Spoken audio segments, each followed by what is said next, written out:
Welcome to Humble Point Marina. There's various parking spaces dotted around the marina, but you'll find our office located adjacent to the ketch rigger.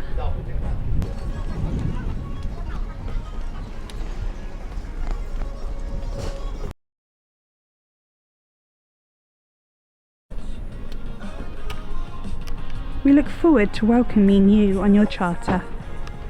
So you're going to, having picked up your boat, it's going to have details of where the boat is located, the marina gate code and the marina Wi-Fi code. There's going to be some details about the yacht here, along with what we would want you to do at the end of your charter.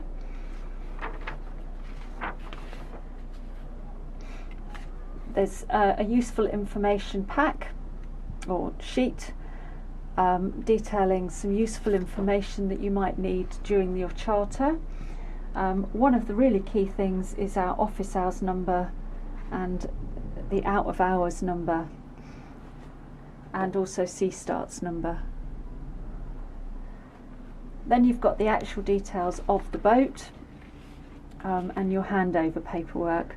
So when you go down to the boat, you just need to make a note of any scuffs or scratches that you can see on the outside of the yacht, and any notes that you have to do with the inside of the yacht, just mark on here. Once you're happy with that, a little signature. Run through the inventory on the boat. The red items are your safety stuff. Once you've been through this, and it does go on to 2 pages, ring the office and our fleet team will come down and talk you through from the pontoon anything else that you need to know. On the return of the charter, make sure that you're here an hour, 90 minutes to an hour before you're due to exit the yacht. There's some reminders in here about how we like the boat left.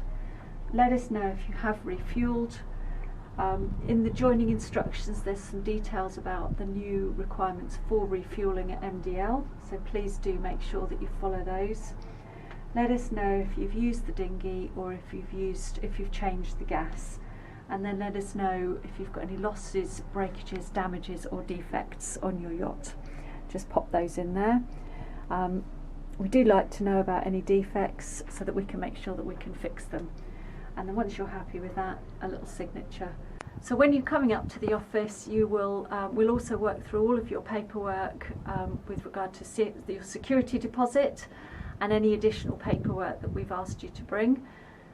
If you need any optional extras, please, we do ask that you've ordered these in advance to make sure that we have them ready for you.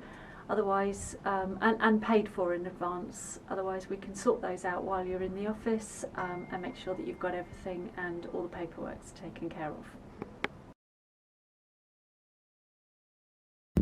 Okay, so when you finish with Alex in the office, done your paperwork, when you come down to the boat, go on the boat and go to the red Bible first, which will be on the chart table, and make sure you go through all of the inventory to check that everything is there, paying special attention to what's written in red, because that is your safety equipment. Once you're happy with everything, then you can give the office a call and one of us will come down for you to sign the paperwork and to answer any of your questions, or anything you cannot find that's on the inventory we will find for you.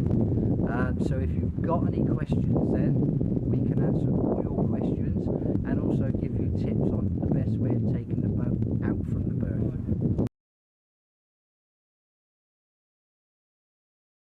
Hi, my name's Andy. I'm one of the fleet engineers. So when you first come down to your boat, on the chart table will be a red folder. This is what I call the boat Bible. In the folder will be all the information about the boat and all the certificates needed on the boat for charter. So when we first open the book, it will have obviously the boat name, and then obviously the boat notes and ship's papers. On the next page will be the yacht specification, which gives you the yacht name, type of boat it is, year of build, the lengths, drafts, beams, also call signs, MMSI number, sail number, and also importantly the diesel capacity and water capacity, especially if you're doing any long passages. On the next page we have 2 pages which is telling you where all the equipment is you need to know on the boat, as in batteries, engine, how to start, stop, where the shut-off valves are, obviously where the emergency tiller, life raft, how to use the water tanks, the anchor windlass, and also the mainsail, how many reefs it's got, storm jib, and the helm. So all the information about the boat is on these 2 pages. On the next page we have a diagram showing you where all the through hull fittings are, as in head sinks, outlets, toilet inlets, speed and transducers, so you know if you get any leaks on the boat, have a look round by where the through hull fittings are or anything like that.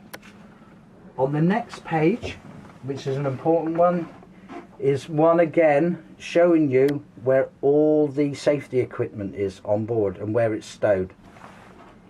Next to that we have another copy of the inventory, but do pay close attention to what's in red, because that is all your safety equipment that is on board, and it tells you exactly where it is.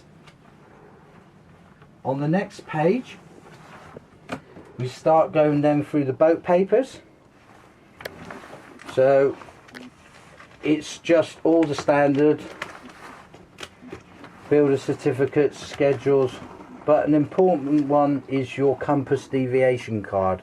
So if you are doing any long passages, you just need to know the deviations for the compass. Apart from that, it is just all the certificates for all the safety equipment, and shows you that they're all in date and they've all been tested. Here I am at the control panel of Kasara. We start down here. These are our isolating switches. They're labelled light and engine. The light is your domestic, so that controls your lights, your pumps, so on and so forth. If I was to switch this anti-clockwise, everything would switch off. Turn it back on, just twist it clockwise. And the same goes for the engine. If for whatever reason your engine battery dies or loses too much voltage, you can use this red key, insert it in here, push in and twist. What this does is links both the domestic and the engine batteries. As soon as your engine starts running again, please take it back out and store it somewhere safe. Now if we look at the top here, we have a few labelled switches. We have meters, which controls your electrics, your waters and your fuel gauges. Switch them off and these all switch off. We have your nav lights, steamer light, anchor light, 3-colored light and deck light. These are all the lights on your on deck. Your nav lights being your stern and your bow lights, steaming light being the mid-mast light, anchor light is your all-round at the top of the mast, your 3-colored light is the tri-light at the top of the mast, and your deck light is your foredeck light. Switch them off. You have compass, which controls the electric compass. Your freshwater pump, the freshwater pump kick in and pressurise. Your shower pump, which is the pump that drains out the water at the shower basin. And your bilge pump activates your bilge pump. Down here we have refrig, which is your refrigerator. Your Navtex USB sockets, so that's your 12-volt sockets. Your VHF, which is your built-in radio. This is your automatic bilge pump. If you leave that on, the bilge pump will activate when there's water in the bilge. GPS, which controls your GPS on the chart plotter. And we have 4 lights down here, lights 1, 2, 3 and 4. These all control your saloon, your heads and your cabin lights. Keep that one on. Down here we have AIS and autopilot. These buttons have to be pushed in for your instruments and your AIS to function.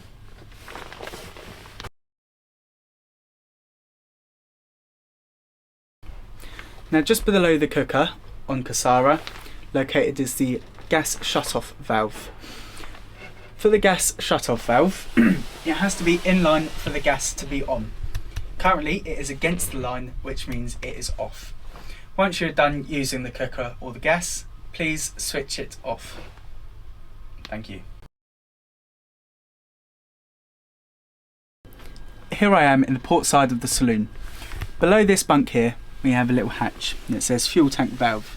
Now Kasara has 2 fuel tanks activated by gravity, meaning one on top of the other, and they flow into the lower one. You can switch these off using a fuel shut-off valve that is located just beside the tank down there. Please leave this open at all times, especially when refueling, so you can top up both tanks. Now Kasara has 2 water tanks, although they are both attached to each other. The way to switch off the water, in this little hole here, we have a red isolator valve. To switch them off, push the red lever away from the pipe. We can switch it back on. As the tanks are both attached to each other, your water gauge will not drop until the first tank is used up and it drops into the second tank. Then your gauge will activate. To start Kasara, just like starting your car, you insert the key, turn it once. You'll see that the electrics come on. You have your overheating, your oil and your battery lights. And then you can turn it all the way over, the engine will start and there will be a beep. As you can see, sitting at about 900 revs. Now, the throttle on this boat sits at about 50 degrees from up, and that is in neutral. The reason for that is if it faced all the way up and you went to go astern, it would knock onto the helm here. Now to stop Kasara, you simply turn the key all the way anti-clockwise, hold it and release, and then you can remove the key. Thank you. Now to switch on the gas for Kasara, below here on the starboard side of the boat, we have two 4.5 kilogram gas containers. This is the one in use and this is the spare one which will be full. To switch it on, as you can see, this black dial is horizontal. That means it's off. To switch it on, push it in and you twist it. Now the gas is on. Here we are at the windlass of Kasara. Now the windlass on Kasara does not have a control, it rather has foot buttons. Here on the port sides we have the down, and here on the starboard sides we have the up. Now the engine does have to be running for the windlass to work on this boat. We have 3 reefing lines. Just like all the other lines on this Hallberg Rassy, all lines are kept at the mast. These are your 3 reefing lines. You have reef 1, reef 2 and reef 3. These are all slab reefings, which means when you pull these down, your leech is going to pull down and you will hook onto some bull's horns at the gooseneck. Here we are at the main halyards. Now the main halyard on Kasara is white line. It comes out on the starboard side of the mast. Now this white line splices onto wire further up the mast. A lot of people don't notice this, so they try pulling on the topping lift. That will not work because this is a wired halyard. The genoa is a standard genoa on the furling system. So please, when you're furling the genoa in, please do not put it onto a winch. If you have problems with the furling system and you cannot pull it in by hand, then there must be a problem. If you can't see what the problem is, drop the genoa onto the deck, give us a call and we will sort it out or talk to you through it on the phone. Please do not try and winch the Genoa in on a winch, because you could cause more damage.